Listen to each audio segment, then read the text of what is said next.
Who would have thought that England's two biggest and most successful clubs, Manchester United and Liverpool, could be on sale at the same time? Well, it's happening.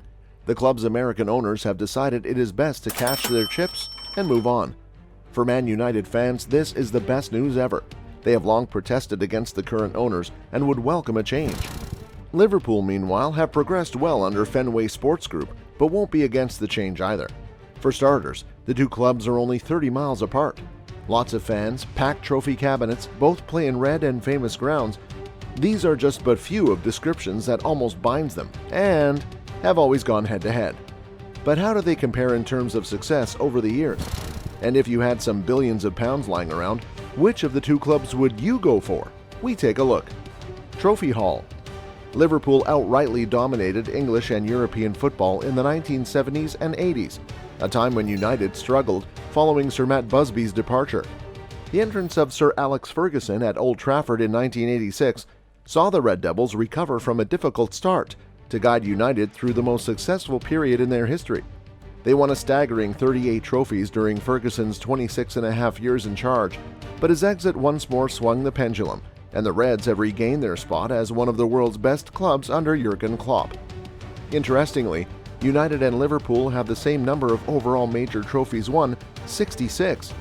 Man United, though, hold the record for the most league titles, 20, one ahead of Liverpool. The Red Devils also edge out the Reds in the FA Cup success, having won 12 titles compared to Liverpool's 8.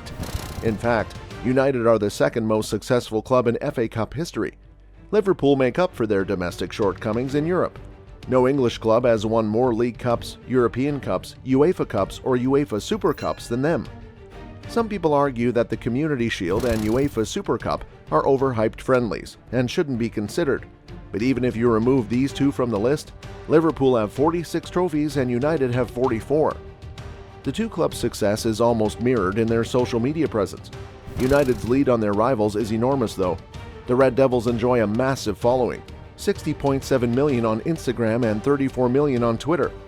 On this end, Liverpool seems to be trailing, with 41 million on Instagram and 22.9 million on Twitter. As of November 2022, Man United's combined following on Facebook, Instagram, TikTok, and Twitter stood at 189 million. Liverpool's was 114.6 million. Stadium and training grounds. There's no contest here. Liverpool have in recent seasons invested heavily in infrastructure. The most notable is the main stand at Anfield, which was developed back in 2016, whilst the Anfield Road end is also being bolstered. These renovations will take the stadium's capacity to beyond 60,000. In addition, the club moved from Melwood, where they'd been for decades, to Kirkby, a ground Klopp said had everything you need now and for the future. At Old Trafford, there's a lot to be desired.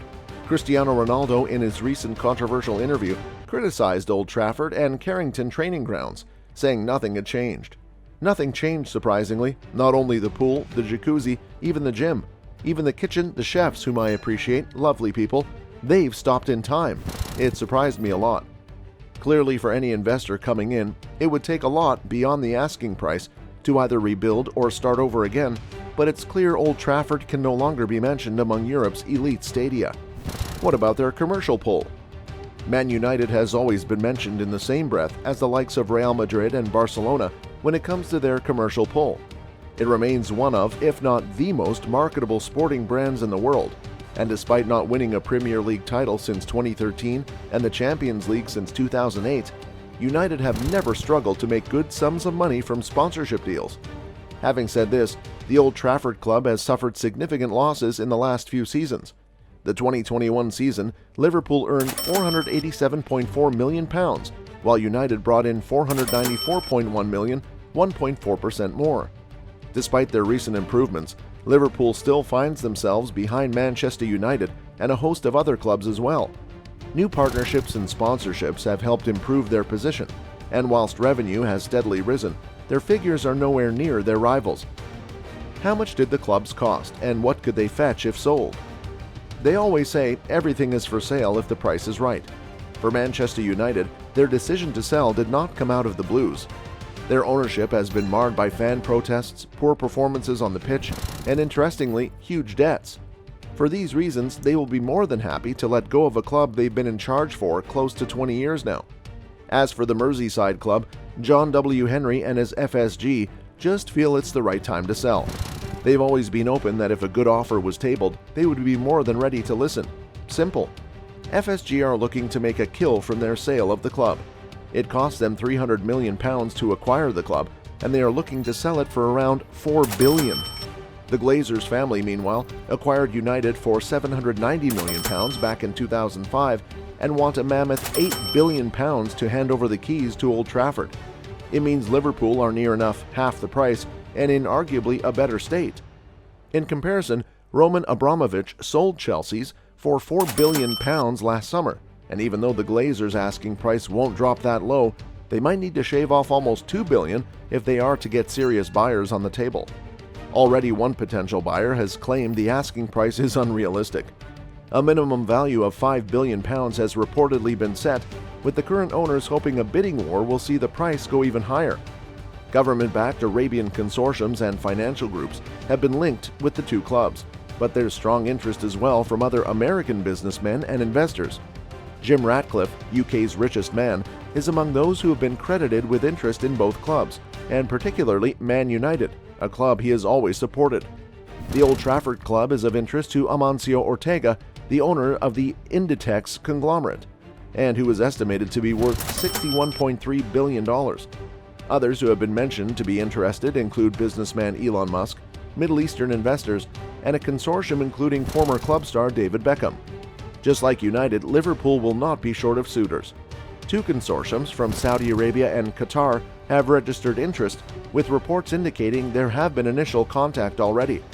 Other consortiums from Dubai and United Arab Emirates are also in the running, alongside some investors from the USA. What do experts have to say?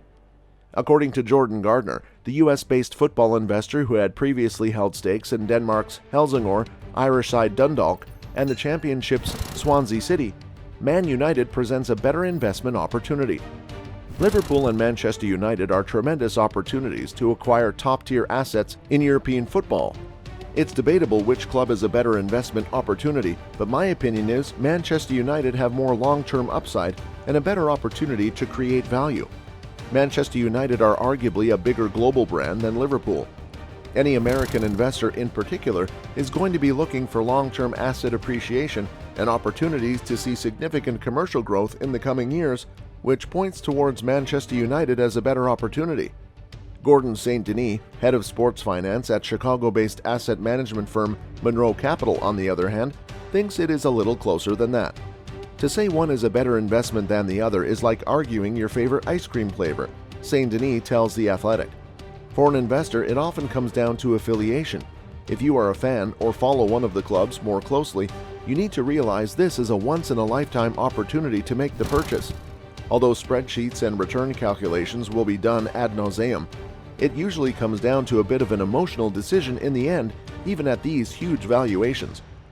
Both clubs will present a perfect piece of investment for the successful bidder, and it's almost impossible to separate them based on pros and cons of investing in any one of them.